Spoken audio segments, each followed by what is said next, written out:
Avec nous en direct par téléphone, l'ex-ministre des Transports Dominique Bussereau. Bonsoir, vous êtes le rival de Ségolène Royal en Poitou-Charentes. Et vous reconnaissez que la primaire socialiste est un succès? Écoutez, oui, d'après ce que j'entends sur votre antenne et ce que je lis partout, c'est un succès. C'est plutôt bon pour la démocratie et ça ne facilite pas forcément les choses pour nous naturellement, mais il faut regarder ça de manière lucide et ne pas se cacher derrière son petit doigt.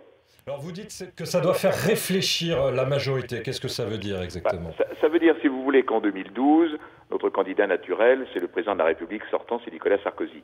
Et ça a toujours été ainsi sous la Ve République. François Mitterrand, Jacques Chirac, quand ils ont voulu se succéder, étaient naturellement le candidat de leur famille politique.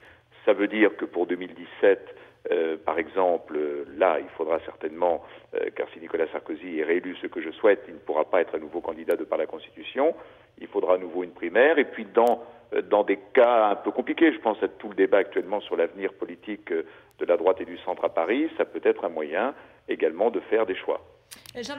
Dominique Bussereau, pardon. Ce qui vous paraît clair aujourd'hui, c'est que cette mobilisation, donc, elle est une marque de démocratie, mais est-ce qu'elle n'est pas aussi inquiétante pour la majorité, car elle reflète une envie de dire au revoir, bye bye à Nicolas Sarkozy? Vous savez, on a l'exemple, alors il ne faut pas naturellement se focaliser là-dessus, on a l'exemple de Romano Prodi et de ce que c'est devenu ensuite, après la très grande primaire de 4 millions d'électeurs en Italie, et puis aussi le fait que le candidat ou la candidate qui va sortir ce soir ou dans une semaine, il aura fait ou elle aura fait un effort énorme pour cette campagne, un effort de présence, de campagne, de déplacement, de voyage, et que ce candidat aura déjà donné toutes ses idées.